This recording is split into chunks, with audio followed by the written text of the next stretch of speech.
Greetings all, Chieftain here, and welcome back to another exciting episode of Chieftain Interviews a Random Person from YouTube. With me here in front of the Alamo, of all places, is Gun Jesus. Where did that name start? That name actually started with the Washington State forensics guys. Okay. Yes, I did a pair of presentations at, I believe in 2014, at the AFTI National Convention. That's the Association of Firearm and Toolmark Examiners. Okay. They're the ballistic forensics people. Guys, okay. And apparently on the organizing committee, one of the guys knew who I was and one of the other guys didn't. The guy who didn't was looking at the list and he's like, okay, presentations for Ian McCollum, who's this guy? And the other one goes, he's Gun Jesus. So how did it go from an internal sort of discussion at a convention to suddenly, I mean, you owned it when you did the reading from the book of Browning. But yeah, I've done 2 or 3 videos where I kind of played into it.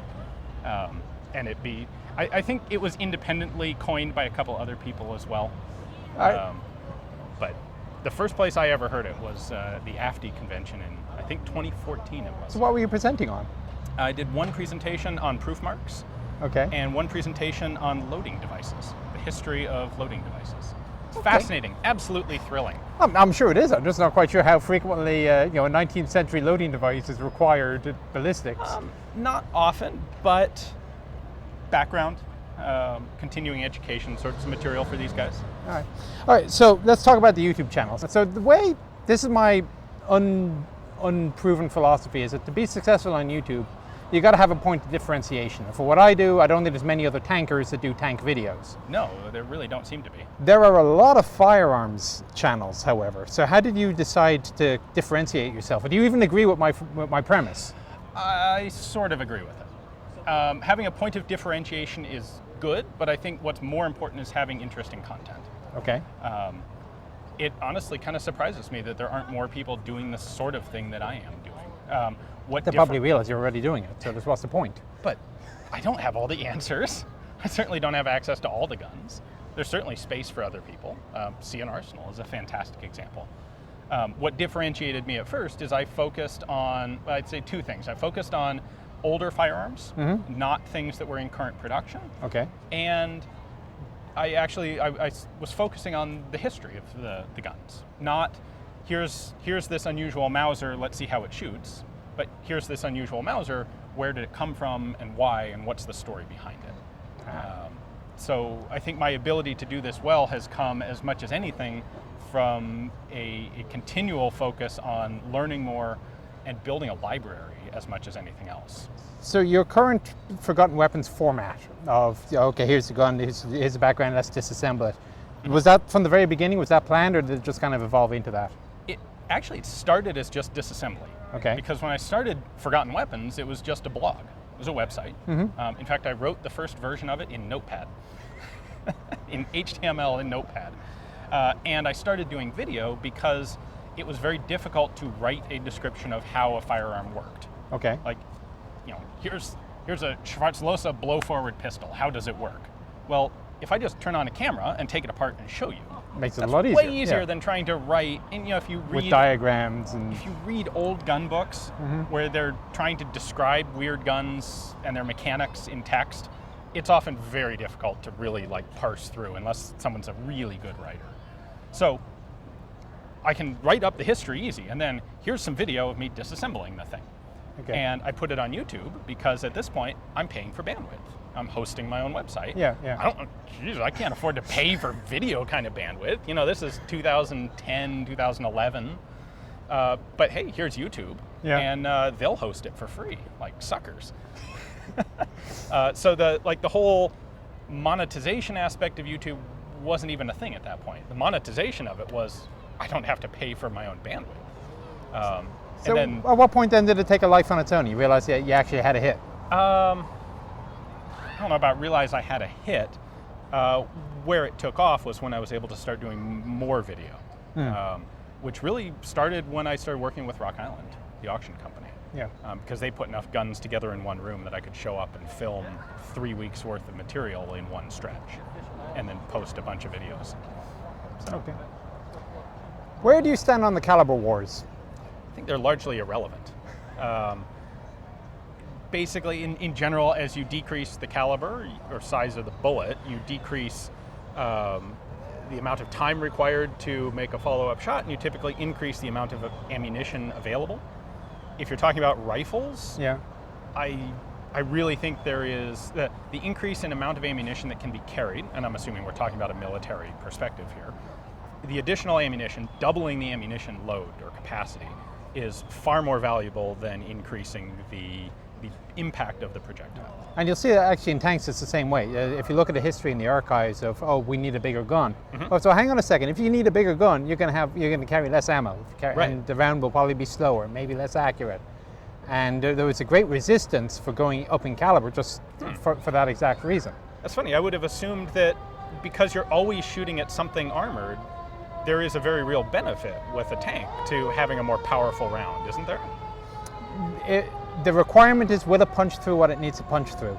So again, in the archives, the smallest caliber possible that will punch through this gun is what we want. And there's a line in there, if we need more punch, then we will find it in velocity rather than size. Fair. What's your background anyway? I mean, what do you wake up one morning and say, I'm going to do a gun blog? Kind of, sort of, not quite, but I've been into interesting firearms since I was in my teens. My father was a rifle collector and actually wrote a small book on Arasakas.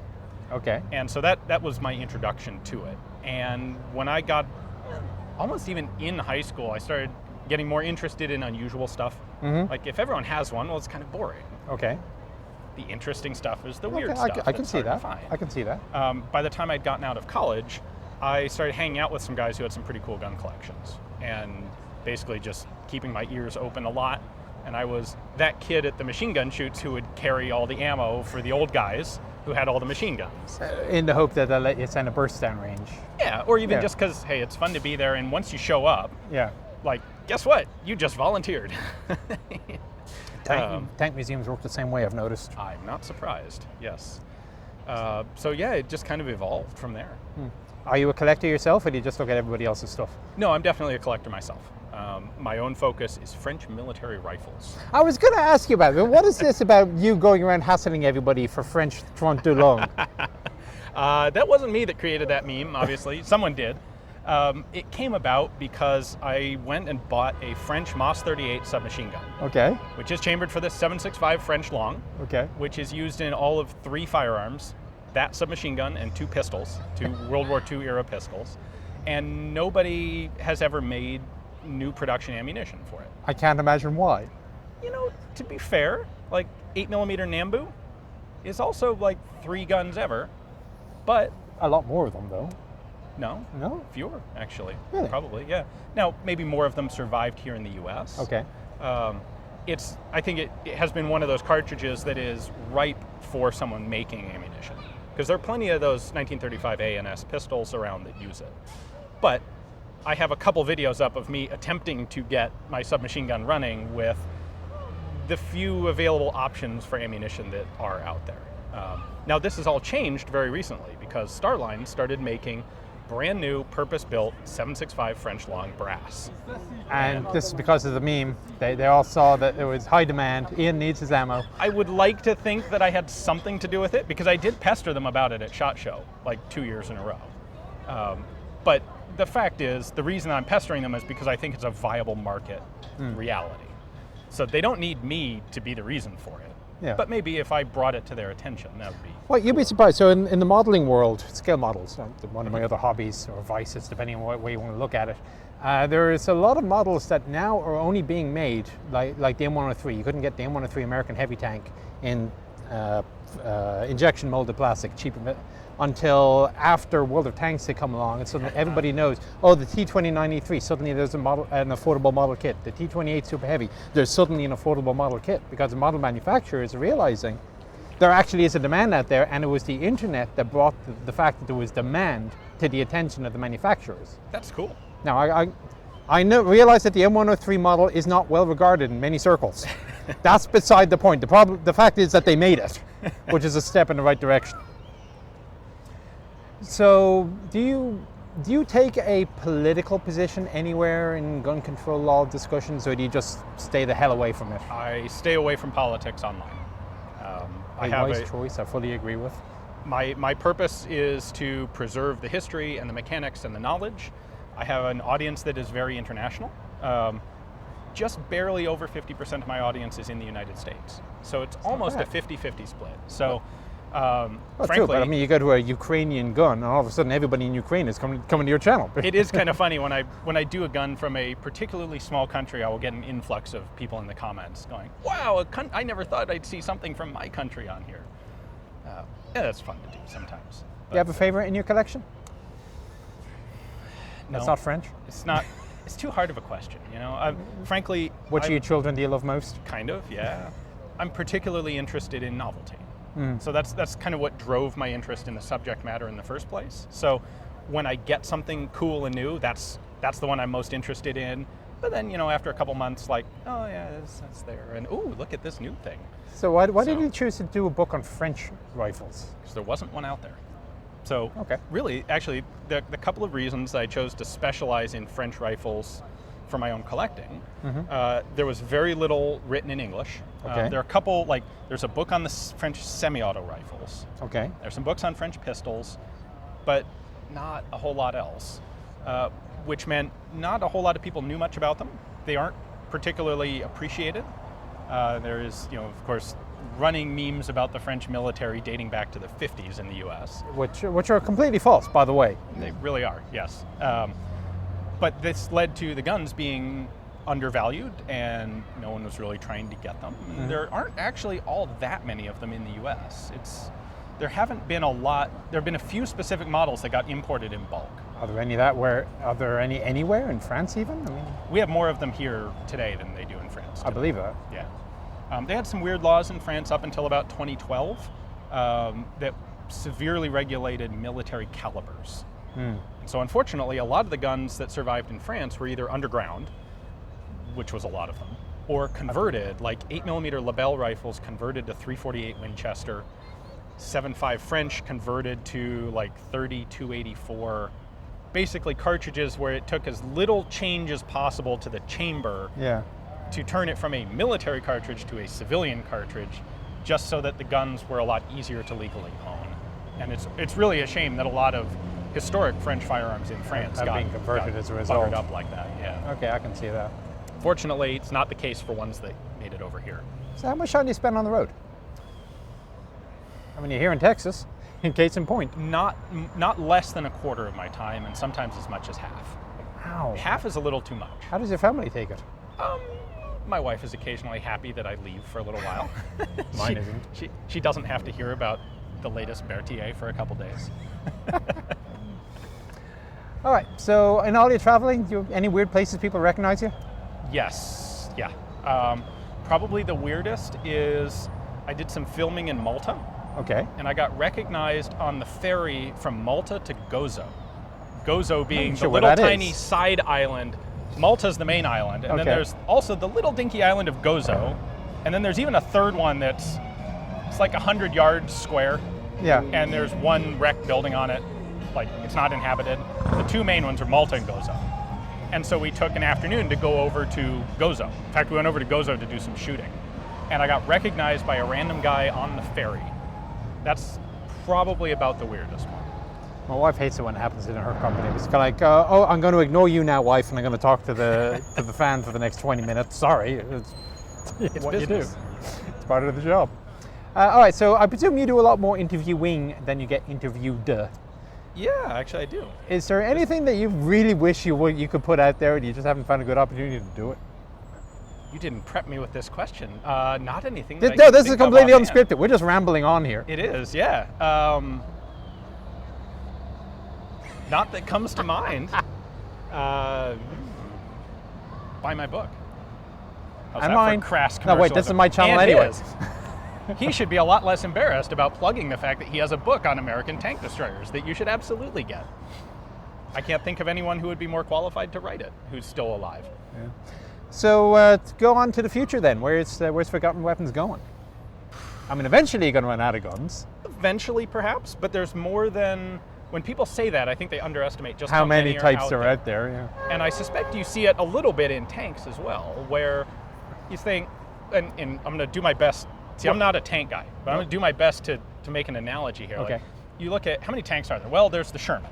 Yeah. Well, okay. Well, Yeah, when we look go at the into Sherman, sub-variants. now there's like 8 different versions of the Sherman, and when you look at those, and then like there's all the experimental versions that they made trying to come up with this one that got adopted, and then when they update or change that, there's all the experimental stuff from that, and you get that with rifles. So what's your criterion for this is one that I think it's worth my sitting down and doing a video on? Is it interesting to me? Okay. Is there something interesting that I can say about it? Even if 95% of it is identical to something you've already covered, but there's one strange, bizarre thing. I'm not sure exactly when this is going to air, but as we're filming this, we are in between a pair of videos that I did on a Lithuanian high power and an Estonian high power. And they vary pretty much only in markings. However, they're an inroad into this interesting story of, like, what was the Lithuanian military doing in 1935? And they have some cool, interesting markings on them. And they are examples of some of the early production high powers from FN, which, of course, that stuff ended approximately, 1939. Can't imagine why. So all of a sudden, everybody's using McCollums. Something. I don't know. No one's actually figured out what happened in 39, but I guess something did. I try not to publish that sort of thing back to back to back. So, like, Lugers are another good example. Oh, okay. There's a gazillion Lugers, and let's be honest, most of them are virtually identical to each other. But there are these interesting background stories on where they came from and how they do differ, and in some cases, why they differ. So how much do you go from just the pure mechanics of the weapon to the doctrine that created it, or the requirements that were issued out and so on? A lot of it depends on the information that I'm able to gather, and largely what I know about the guns. So there are some things where I'll find some weird prototype. It's like, I know this is Italian from the 20s. Yeah. And that's about it. Have you tried crowdsourcing the information? Sometimes. Yeah. But if I'm going to do a video about that gun, I may not have the time to do a lot of background research on it if this is like, I showed up at Rock Island or Morphe's and they have it. I have 4 days in which to plan the video. Because after those 4 days, I go home and the gun gets sold, and I don't know who it gets sold to, and I may never see it again. So if I don't know the history, I can still talk about the mechanics. Because I've got enough experience with that I can understand some of what the mechanics are and show them to you without necessarily having to know what factory built the thing on the order of what general. Have you ever come across a firearm, you've looked at it, you've opened it up, and you just can't figure out how the hell it works, or there's something bizarre about it? Every once in a while. Especially if you can't read the manual because it's in some bizarre language. Or there is no manual. There's one of note that I can think of that I got wrong, just flat out wrong. The Institute of Military Technology, Reed Knight's down in collection. Florida, yeah. Yes. They have what I described as a primer-activated rifle. Okay. And I did a video on it. In fact, I did a video before they bought it. And then after they bought it, they got in touch with me and they're like, hey, we found the patent on this. It's not primer-activated. It's headspace activated. The entire cartridge case sets back when it fires. Which seems like a ludicrous idea. It actually is a ludicrous idea, which is why this didn't go anywhere. I see a bit of the rocket gun on it, actually. So I get stuff wrong occasionally. I do my best to fix videos or at least annotate them when that happens. YouTube doesn't make it easy to do that, do they? No, they really don't. Well, I mean, once a video is up, unless you delete it and re-upload an edited version. And the problem is if you do that, the first 1,000 comments you get are people going, why is this a re-upload? Yeah. They don't let you change a video. It'd be really nice if you could take a video and it used to be you can just put a little subtitle on top, but you can't even do that anymore. Gone, yeah. So every once in a while, I did this once so far, and I'll probably do it again at some point in the future. I'll save up videos where I'm like, there's a particularly egregious error in this. And I'll re-edit the video to fix it or to annotate it, and I'll save up like 3 or 4 or 5 of them, and then I'll just upload them all at once in the same day. And be like, today's the like a fix-it day. So don't bug me about the fact that these are all re-uploads. I'm fixing errors that were in old videos. Fair enough. Where are you going next? Next, as of, let's see, December is pretty much a vacation month. Okay. Vacation in that I work entirely from home instead of traveling. I have a bunch of backed up projects to work on in December. After this trip, my next one is actually SHOT Show. Oh, okay. I have SHOT Show, and then I'll be going to the Rock Island Auction Company in January or February. I'm guessing they don't have any tanks this time around because they haven't asked me to go up. They haven't talked to me about it. If they haven't asked you, then they probably don't. I think they had like one collection that they batched into 2 or 3 auctions. Yeah, that's gone now. Yeah. Next big international trip actually is going to be IWA. I'm going to IWA this year. Just like SHOT Show Europe. Is there any place that you want to go to but can't because you're not allowed to go into North Korea or something? There are a bunch. Not so much maybe that I can't, but are difficult enough that I'm not able to at this point. I would love to go to some of the big Russian museums because they have all sorts of, not just Russian prototype stuff, which is seriously cool, but they have a lot of German, World War II German weirdness that, at the end of the war, it kind of gets split 50-50 between the Brits and the Americans and the Russians and the French. The French have some of it in some of their museums. But I'd love to see those, but it's too much overhead at this point. Like, I don't have enough connections. I don't speak a whit of the language, and I can't read the alphabet. Basically, I have lots of other opportunities that have equally good guns, but are much easier for me to I deal know with exactly what you're talking about. I was having a look at going down to Brazil. It's like 4 airplane flights to get to this. I mean, really, Brazilian Army, couldn't you put your armor training school somewhere closer to Sao Paulo, a major airport? No, got to go from the major airport to a moderate-sized airport to a minor airport.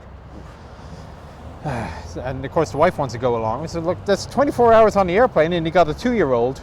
This is not going to go well. And then you get to have a vacation at a tank museum. Well, probably not even a museum, like a No, it's an actual base, and so. This is why my wife doesn't normally come with me when I go on filming trips. Well, the thing is, can we go somewhere? So the World of Warships sent me off to Athens to film on the Greek cruiser there, and it's kind of like, well, hang on a second. My family still has the family home in Thessaloniki, so the accommodation is cheap. We'll just pay for it. The only problem was we had like 10 days notice. Less, I think it was 6 days notice actually. Oh yeah, you got to because they had forgotten to book my ticket. It's by the way, we got everything else. We've made all the arrangements for all the filming and so on, but we forgot to tell you, and you're the host. So, right? Thanks, okay. guys. So in 6 days notice, okay, you want to go to Greece? You got like 6 days to figure this out. We pack everything and get the flight, and so it's an expensive enough flight. But once you got to Greece, you spent a week at the family home, then went down to Athens and did the actual work. And she loves old stuff. Okay. So her definition of old is basically anything before last century, I think. But she really likes the ancient stuff. I hear there's some of that in Greece. There is some of that. Whereas, I mean, you seem to have this vague interest in Viking type. I mean, he even looks it. A little bit. You got a Viking rune tattoo or something? Or Not that I'd be willing to show anyone.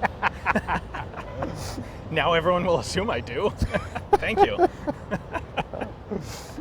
I guess one of the advantages I have is I pre-plan my travel way in advance. Okay, you do that. Like a year. You will be amazed how far ahead we started talking about him coming out here.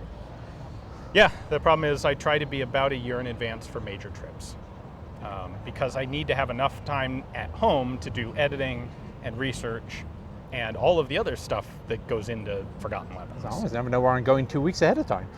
See, I guess I could make that work. I mean, the problem for me is a lot of times I've got to get the tank manuals. I mean, the tank is not a simple piece of equipment.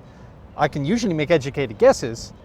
I'm going to assume that in your case, you can just show up with a random gun and figure it out. For the mechanics, I can. But for the history, I have to.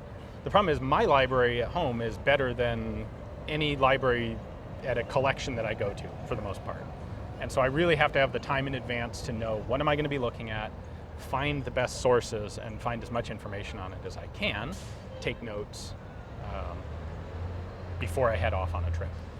So, discovering that I have a trip in 3 days, like, well, I had some editing work and some other work scheduled for those 3 days, and now I have to cram in a bunch of research as well.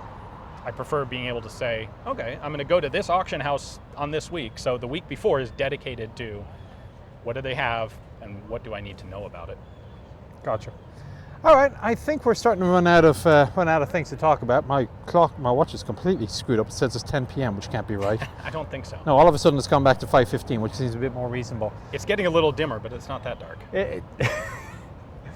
So when we started this video, this could be 10 minutes, this could be an hour. I have no idea how long we've actually been yammering on it here. But we can't talk about everything at once because we've got to have an excuse to do this again. Yes, At least I'm absolutely. doing it again anyway. So from here, we're going to go blow things up, which hopefully should have come out before you see this. If not, watch for the link in the text description below. All right, take care. Thank you. Hopefully it recorded. Nope. Okay, that's... Failed to capture, start over. Oh, I've had that happen to me. I believe it. And audio is and still turn going this- as well. So, woohoo. Go ahead and turn this off. Yep. Okay. And now, to go somewhere else. Oh no, we're good to keep going for a while. Oh, I okay. don't. We're not professional. Technically, I'm not a professional. Do we look like professionals? Where's the camera crew?